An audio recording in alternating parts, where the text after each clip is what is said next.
खैरियत से हैं? जी, शुक्र अल्लाह का। अच्छा मेरी बेटी, मुझे ये बताएं कौन सी ऐसी मुश्किलात या परेशानियां आई हैं आज आपको दोबारा मीडिया के सामने आना पड़ रहा है? जी, आपको पता है कि कुछ अर्सा पहले मेरे वालिद इंतकाल कर गए थे, तो आपने पकौड़ों समोसों का कारोबार करके दिया था। बहुत अच्छा चला है काफ़ी टाइम पर, जब से सर्दियों में भी बहुत अच्छा चला, रमज़ानुल मुबारक में भी। पर आपको पता है बहुत ज़्यादा गर्मी आ गई है, लोग सर्दियों में और रमज़ान में पकौड़े समोसे शौक़ से खाते हैं इफ्तारी के टाइम। तो अब चल नहीं रहा है बिल्कुल, हालात बहुत ज़्यादा ख़राब हो गए हैं। घर भी हमारा किराए पे है, मेरे 2 छोटे बहन भाई हैं, ये बहन है, इससे छोटा भाई है। तो मैंने अपनी पढ़ाई भी छोड़ दी है इस वजह से। मेरे वालिद के जाने के बाद हमारे हालात बहुत ज़्यादा ख़राब हो गए, इसलिए मैंने चाहा कि मैं आपसे रब्ता करूँ।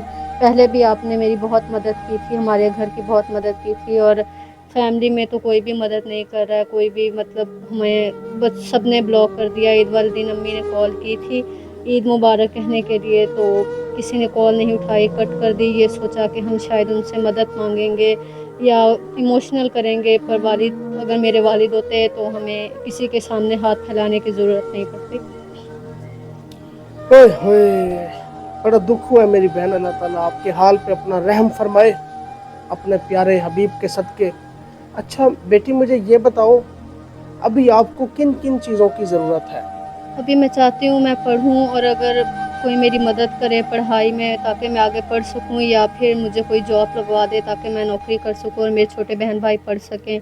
इसलिए बस ये ज़रूरत है इस टाइम हमें। जी ठीक है। आपकी वालदा मोहतरमा अभी क्या कर रही हैं?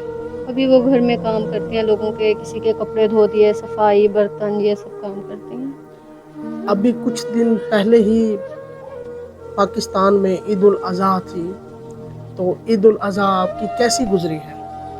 बस गुजर गई जैसे, क्योंकि ख़ानदान में तो किसी ने भी बुलाया नहीं। जो हमसाए थे 2-4, बस उन्होंने हेल्प थोड़ी बहुत कर दी, और अच्छी नहीं गुजरी हमारी बिल्कुल भी।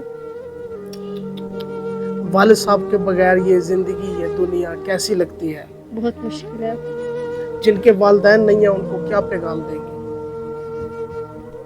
उनको यही पैगाम दूंगी कि वो अपने बल पे खड़े हो जाएं, क्योंकि ये दुनिया साथ नहीं देगी। अच्छा बेटी, मुझे ये बताओ अभी आप माशाल्लाह बालिग बच्ची हो गई हैं और नौजवान हैं, आप निकाह भी करना चाहती हैं, तो किस तरह के आपको मर्द की ज़रूरत है? इस तरह का हो शख्स के मेरे छोटे बहन भाई और मेरी माँ का सहारा भी बने, जो दिल का अच्छा हो और मेरा ख्याल रखे और मेरा सहारा बन सके, क्योंकि अब अपने माँ पे हम बोझ बन गए हैं, मेरे छोटे बहन भाई भी और मैं भी। अल्लाह ताला आपके हाल पे रहम फरमाए। जी दोस्तों, जो बहन भाई इस गरीब फैमिली की मदद करना चाहते हैं वो हमारे चैनल के तवस्सुल से इनकी मदद कर सकते हैं। जो बहन भाई निकाह के हवाले से पैगाम देना चाहते हैं, आप पैगाम भी भिजवा सकते हैं। आपकी स्क्रीन पे व्हाट्सएप का नंबर शो हो रहा है, लाजमी रब्ता कीजिए और मुझे भरपूर अपनी दुआओं में याद रखिए, और मैं भी इंशाल्लाह भरपूर आपकी खातिर इंशाल्लाह इतनी दूर अभी भी आया हूँ तो दोबारा भी चल के आ सकता हूँ इनसे बातचीत कराने के लिए। मेरी कोशिश होती है कि हम दो दिलों को जोड़ें, रिश्ते करवाएं, लोग जना जैसी गुनाह जैसी और ये बड़ी गंदी मोहलिक बीमारी से बचें। और हमारे मुआशरे में निकाह की कीमत 10 लाख है और जना की कीमत 1000 है। तो आप बताइए, लोग निकाह को तरजीह देंगे या जना को तरजीह देंगे?